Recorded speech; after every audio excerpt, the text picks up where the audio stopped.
What's up, friends? John Bush here with the one, the only Mike Winter at Confluence. How are you, Mike? I am beautiful, man. Having a great time here today. Yeah. So I wanted to catch up with you, just chat about a couple things, what you got going on up in your neck of the woods, but also touch base on Qortal. So Yeah, baby. I've been keeping up, but just kind of in the peripheral, not in depth. And the other day you were sharing what you guys got going on. It's actually pretty impressive. So maybe you could catch us up, get us up to speed on what's going on with the Qortal crypto project.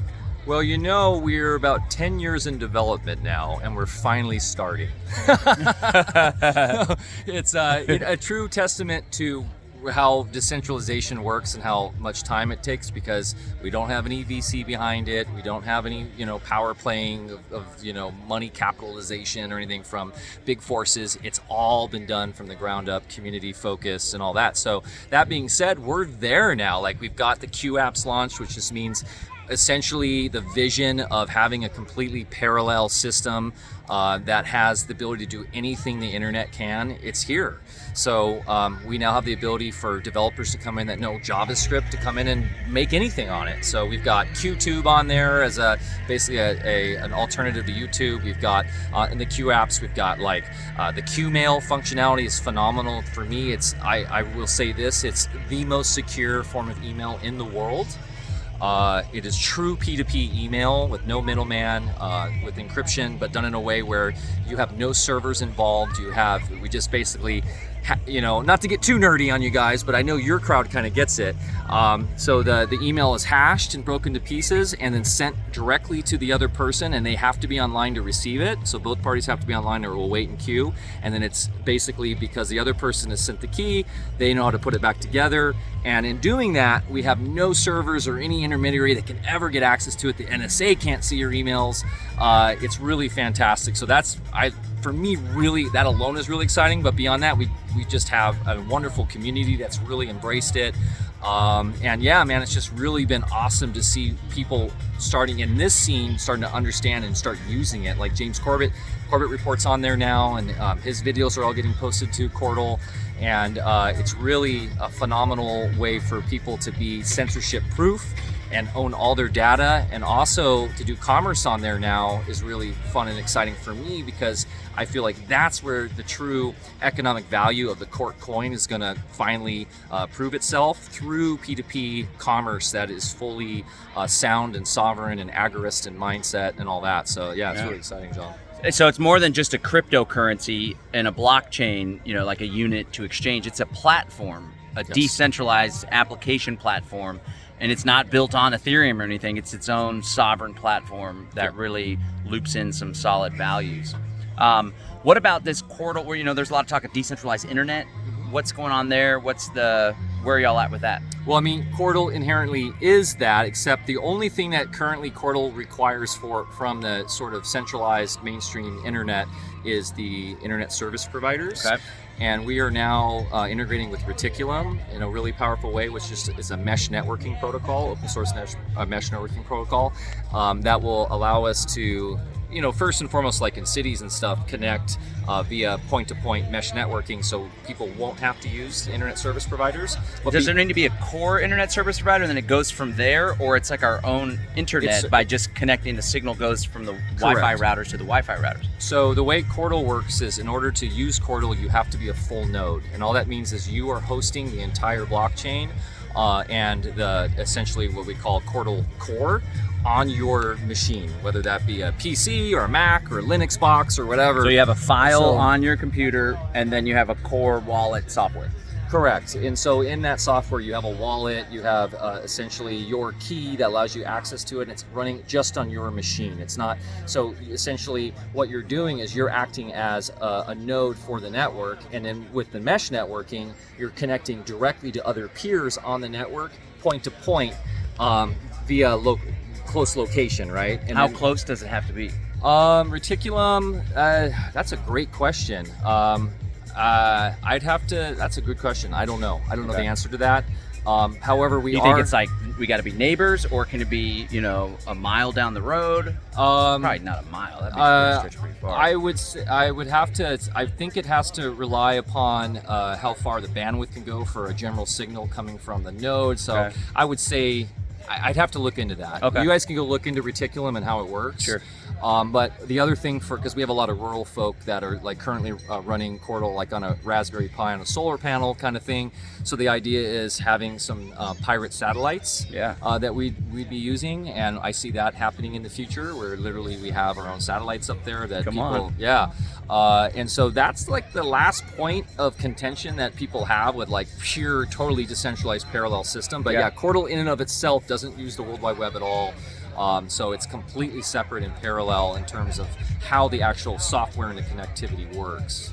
Okay, cool. Yeah, and that's something that always comes up because, I'm trying to onboard people into crypto, Bitcoin, Monero, and one of the objections people have is, well, they're going to shut the internet down, blah, blah, blah, blah, blah. And I don't think that's some easy thing for them to do, like a switch you just turn on and off, and there's all these other interests at stake that need the internet. Maybe it's digital ID that's required. The internet's ubiquitous in life now. Like the networks are running through so many different, different pathways. You have like the telecom and now big tech is running a lot of the lines under the sea, connecting and everything. And that's always been a concern of mine, how fragile that ecosystem is actually.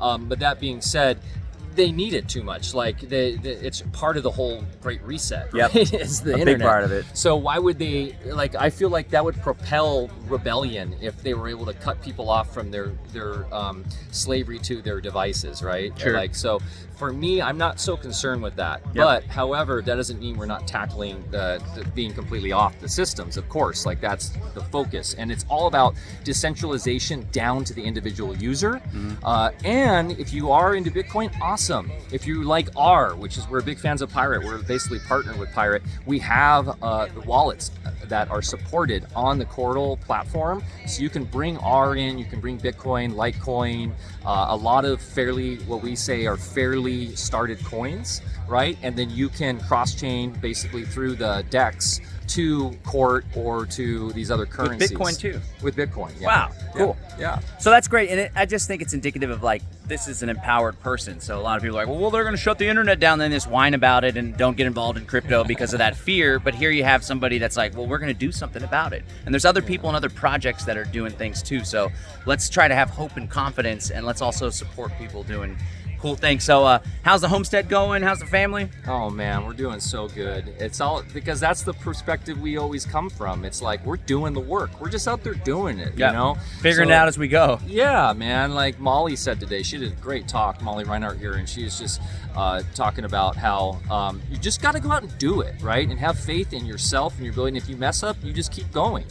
And I'm really excited about Music and Sky. We're on our 6th one coming in June.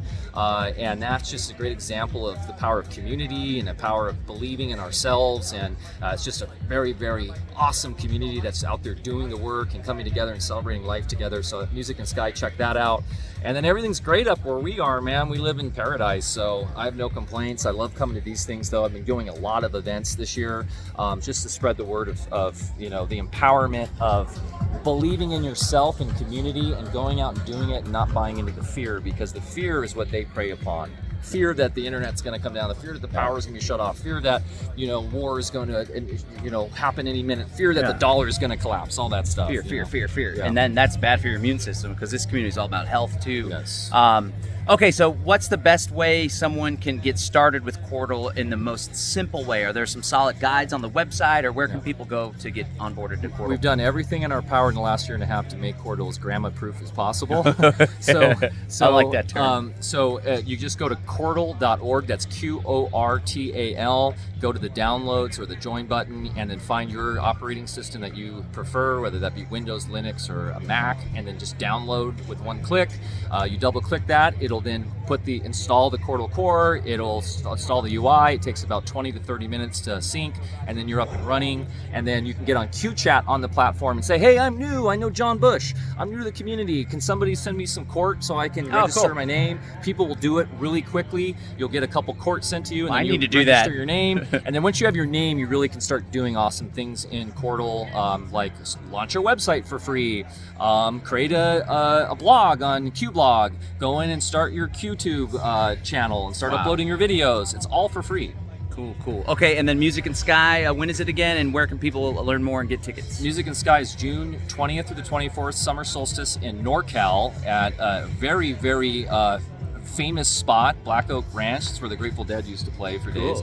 And it's a beautiful location. You can go to musicandsky.com to get all the info there. A lot of people that are presenting, speaking, performing here, like Brad just performed 5 times August, he'll be there. A lot of amazing music this year and just breathtaking community there. A lot of attention on health and wellness there too. Yeah. Cool.